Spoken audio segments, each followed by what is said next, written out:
everyone. We are going to do a kind of field trip type of Saturday book musings. I found, I think it was maybe a month ago, just this little piece of heaven, this land preserve. And so I wanted to film on location. I see in the parking area, there is one other car here. So I will definitely feel too shy filming in front of someone else, but it has acres and acres. So hopefully I have, time to film, and if I see them, I'll just take a break and then pick back up when I am by myself again. But in the meantime, I will show you some clips of just this beautiful scenery.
There is a bunch of milkweed here. When I came with the boys a couple weeks ago, they kept looking for a monarch butterfly chrysalis, but they weren't able to find any. So I'll see if I find any. Last year they were able to each keep a chrysalis and hatch the butterflies, which was really cool.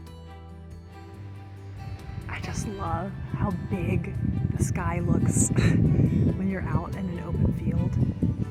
I just love watching clouds.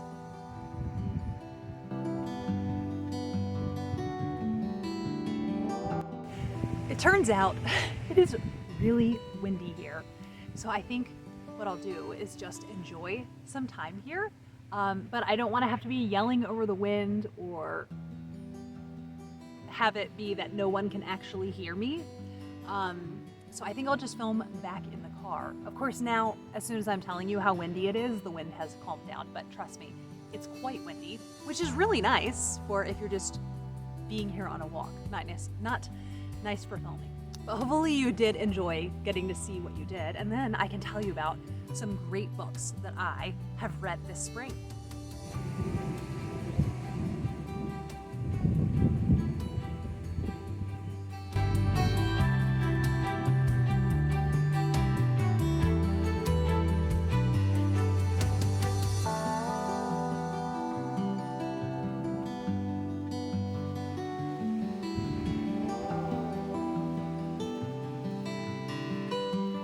Something about this way between the woods seems so fairy tale-ish to me. I just love it. It feels very mysterious.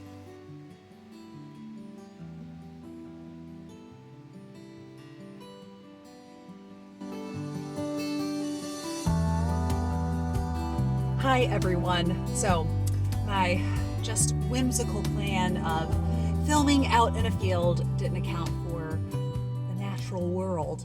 And I a little bit regret even trying to film there because I love coming here and soaking it all in and not being concerned with technology. But I'm just gonna pivot and we're gonna film here. And I really love chatting with people in the comments. And I wanted to say thank you for being here.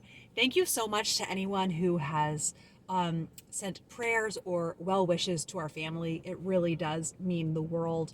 And I am so delighted to say that Peter is through the worst of his chemotherapy. So he still has a long road to go. He has about a year and a half left. Leukemia is no joke for as far as longevity of treatment goes. But really grateful that the yickiest chemo can be over with, in the first year of treatment. Now he has it behind him.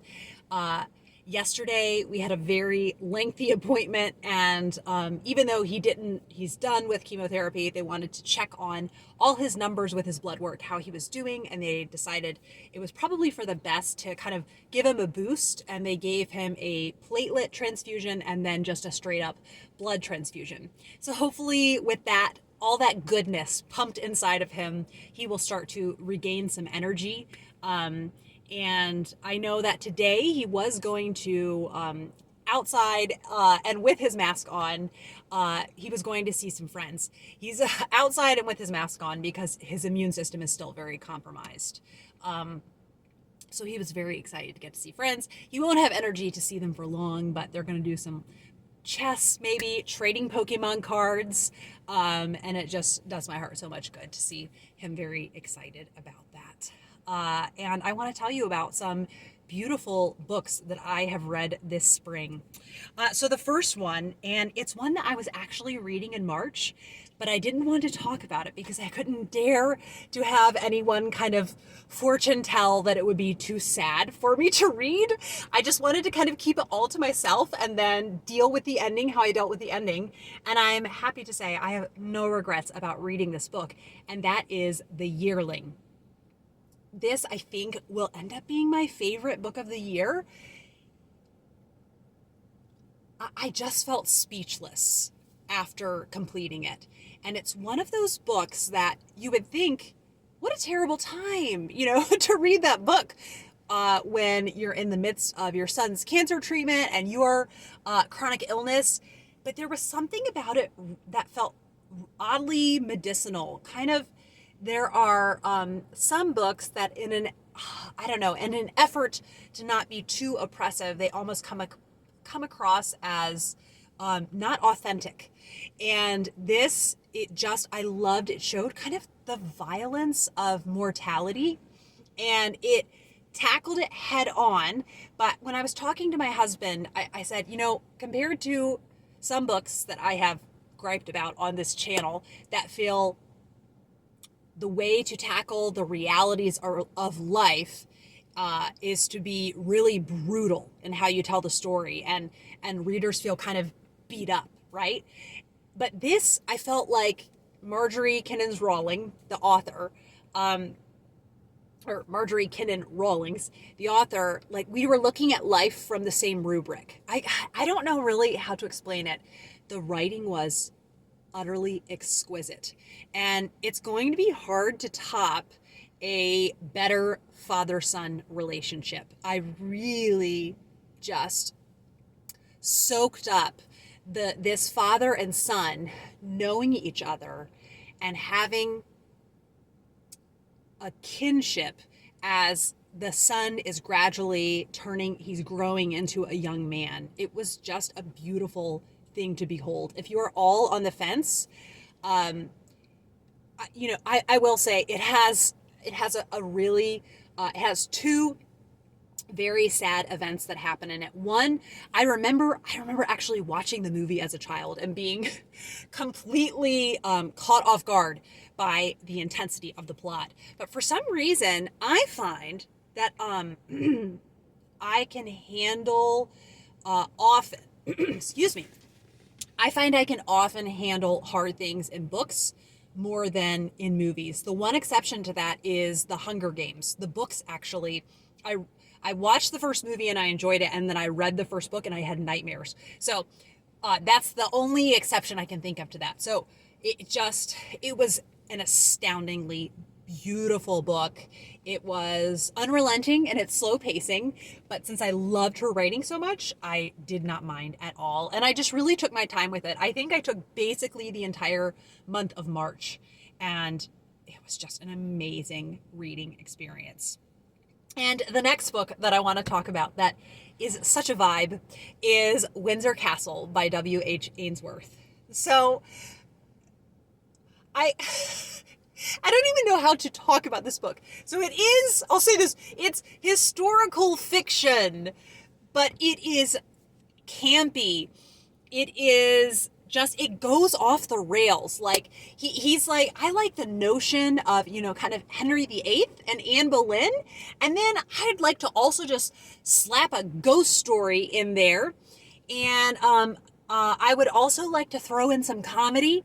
And you know what? Let's take a section in the middle of the book and give you the entire history of the architecture of Windsor Castle.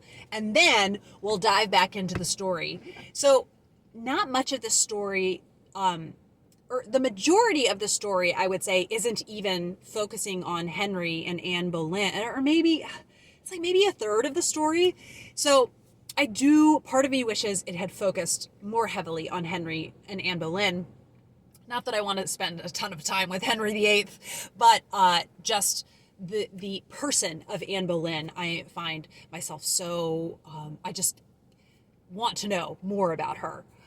So if you want a kind of really weighty historical fiction, don't read this. But honestly, it fits for the Victorian era. Like, they just did what they wanted when they were going to write a book, and I thoroughly enjoyed it. So I find it's possible I'm in the minority. I know that Katie from Books and Things, she's read The Lancashire Witches by him and didn't enjoy it at all. So it could be that maybe she would enjoy Windsor Castle, or maybe she would enjoy The Tower of London, but it's possible that it's just, I like it, and he's weird. Like, his writing is weird, but it's kind of wild and wonderful.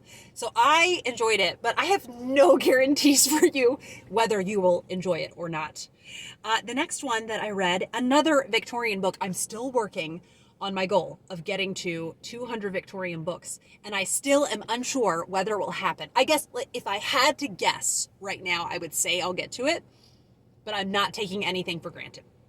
So the next book that I read was Eleanor's Victory by Mary Elizabeth Braddon. And this was a lovely, lovely reading experience because I have had several Mary Elizabeth Braddon books that I have not enjoyed that much. I have loved Lady Audley's Secret, Aurora Floyd, and what is the other one? And The Doctor's Wife. Loved those. And then I've had several that I've just felt very meh about. So I thought, oh no. Those are the three big ones that are published by Oxford World Classics. Is this just going to be a thing that I can't enjoy anymore? And so this was a lovely, lovely surprise. This is very much a revenge novel. I have to say, I am not a revenge novel type of person. I don't like having to sit with a bitter person for an entire book where they don't think about any ways they could grow personally from the suffering that they are going through. Everyone at some point will have suffering in their life. And so to me, it seems like a waste of the suffering, even though suffering is painful. It is hard. So this one, though, for reasons I can't explain, the revenge feels very right and justified. And I thought Eleanor was an absolutely fascinating character. I really liked her. I would say that it's starting to rain. I hope the rain is not going to be too loud, but it's very cozy, I must say. I kind of think Eleanor was more interesting than Lady Audley. Lady Audley's Secret, the book, I like for the plot, and honestly, her stepdaughter, who I find much more interesting. But in Eleanor's Victory, the character of Eleanor, I was very intrigued by, and there are some very kind of just bonkers things that happen in the plots. So if you enjoy a good sensation novel, and honestly, I would just take a good Victorian sensation novel over a modern day thriller any day. The next was another Victorian book, and that was Life in the Sick Room by Harriet Martineau. This is a series of essays about the experience of living in a body that is chronically ill. So, for me, this was a very personal reading experience, and I really found it so encouraging, so edifying. She talks about what a struggle it is, what it's like to feel like a stranger in your own body, and to have able-bodied people not really always able to understand it unless they're living with someone with chronic illness. And it was a lovely, lovely essay collection. There were a couple that I didn't really find, much to be intrigued by in a couple of the essays, but overall, it was just a really cool reading experience. So this is, I I can't remember if the ebook is available on Project Gutenberg, but I listened to the LibriVox audiobook. So I can't, it may be at this point that it is on Project Gutenberg. And the next one was a fantasy book. And that was The High King's Tomb by Kristen Britton. This is the third in the Green Rider fantasy series, and I'm just so happy to have found it. It really does feel like cottagecore fantasy. So even though it's not just all calm and low-key in the plot, there's some really violent battles and things that happen, but the world that it's in, I really love the world that it's in. It is very much high fantasy, and the main character of Kerrigan, I am really just cheering her on in everything that she's going through, and just some really fun twists and turns in this. And I love this concept of sentient architecture. So there's a wall, and they're trying to figure out how to restore this wall, and the wall has a life of its own. And there are special people that can repair this wall. So, oh my gracious, I'm just so excited to read the next one. I have some Victorian priorities that I want to work on first. But it definitely, I'm going to link, just in case, on the off chance you hadn't seen, Tiffany from Beautiful Minutia does this such a fun thing every summer book bingo. So she's doing that this summer. And if you are interested in participating, I will have that linked. And then the next one, we are doing a reread of the Vanderbeekers series, The Boys and I. We listened to them on audio. They're narrated by Robin Miles, and her voice is just so perfect for them. So we're now in the third one, and I just adore this series. The one thing that is a little bit stressful when you're listening is the kids often make secret plans that their parents won't be thrilled about. So as a parent, that is a little bit stressful. However, the books are they win me over in every other way. So it's so lovely being back in this world, and her writing is just phenomenal. And I love all of the kids. I do think the second youngest, so, one right above the youngest, Hyacinth, might be my favorite. I don't know. I think I've decided she's my favorite, but I love all the Vanderbeeker children. Then my husband has been reading aloud the Little House books. After supper, he'll read a chapter, and it's so fun to be back in those books and really taking my time with them, because when you are doing them as a family read aloud, just a chapter each time, it takes a lot longer. And it just ended up that during delayed intensification, this very tough chemo cycle, that we were reading The Long Winter, and it felt so fortifying. Here is the Ingalls family almost starving to death, and their life is so hard. Every single day, they are spending all of their time just doing things so they don't starve to death or freeze to death. And it's just astounding when you think of how much easier so many of our lives are. So it was just, it's way up there for me in the series, The Long Winter. It's very high stakes, but I just love that it's kind of team family. They're all working together. You can't not work with your family. You work together as a family, or you die. that is just how high stakes things are. Yeah. So then I read a Angela Thurkell book, and now I have to say I skipped quite a few books. I skipped maybe 10 books in the series just to read this book, because as soon as I read the synopsis, I thought, oh, how dreamy does that sound? And it is a book that this new edition that Virago is publishing, it's not coming out, I think, until June. But the audiobook was already on Spotify Premium. So if you have Spotify Premium, you get 15 hours of audiobook time. And often the kind of many books that the library doesn't have, I'm able to find on Spotify Premium. So, you are limited with your time. So it does make you very strategic with the ones that you will pick. It is harder if you have one really long book, then that's just your audiobook time on there for the month. You can purchase additional audiobook time, but that's not really appealing to me. But anyhow, so this book, I will give you the title now, was Jutland Cottage. And this is a bloom where you're planted Cinderella type story. And I read that, the main character is middle-aged. She lives with her aging parents and her life is kind of dreary monotony. And so the local people in the local village decide to fix this. And many wonderful things happen in her life. She has people come to keep her father company when her mother needs to rest in the afternoon, and she gets to go hang out with friends then and drive their car around. And she gets a makeover, so it feels very Cinderella-ish. And it was just lovely. I adore Angela Thirkell's writing. I find it such a I feel so comfortable being in her world. And this one was particularly fun if you have read the Barsetshire series by Anthony Trollope, because she sets her world there. And then also there were a couple Pallisers characters in this one, and one that is a favorite, but I don't want to give things away. Just really, really lovely. So I find right now I'm just enjoying having 1 or 2 books on the go, not a ton, which is quite a departure for me. I am reading Wives and Daughters. I love to read Wives and Daughters every May, although last year it stretched into June. So I like that if I want to stretch it into June, I can.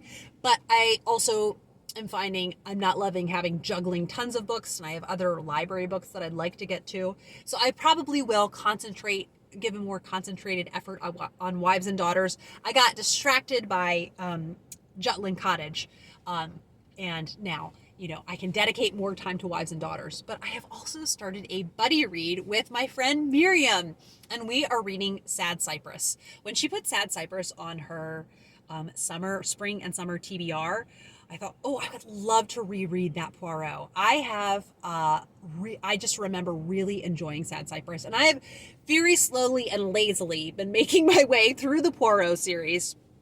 But Sad Cypress was definitely a highlight for me. So I think what happens is I'll have a Poirot that I really enjoy, and then I'm kind of like, okay, I want to read several more.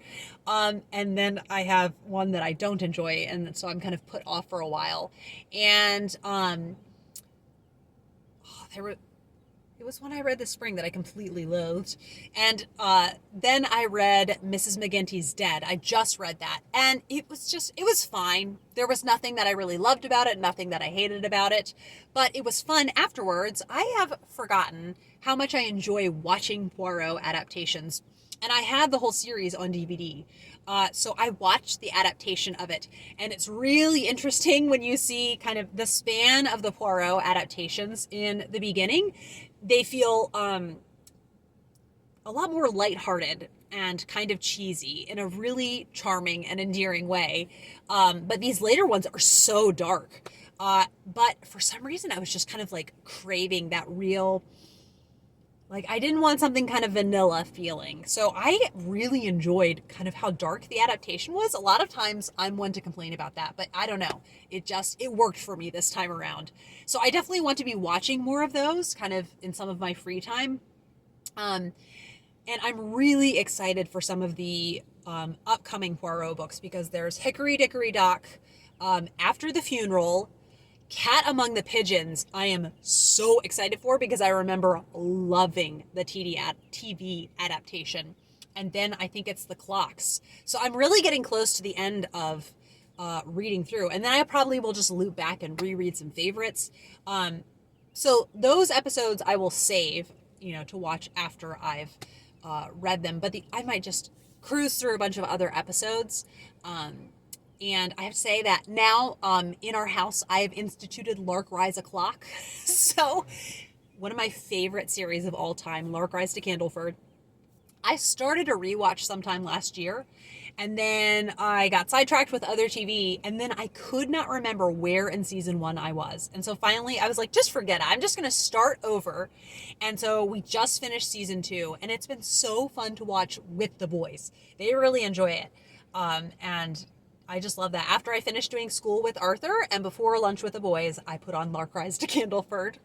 And it's a lovely, lovely time. So that is an update on my reading and watching. I don't know kind of what my uploading is going to look like this summer. There's a couple things that I want to fall into place. And